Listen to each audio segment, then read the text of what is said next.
বরাবরের প্রতিদিনের মতোই শুক্রবারেও চলে আসছি গোসিঙ্গা শীতলক্ষা নদীর পাড়ে। আসলে এই নদীর পাড়ের আগেও অনেক কয়েকবার আসা হয়েছে, এখন পানি যথেষ্ট কম।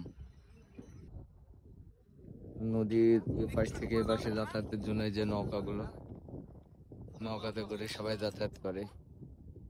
পরিবেশটা মানে এক কথায় অসাধারণ।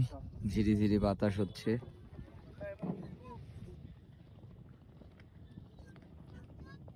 বর্ষা মৌসুমে টোটালটা দিয়ে পানি থাকে, টোটাল পানি থাকে।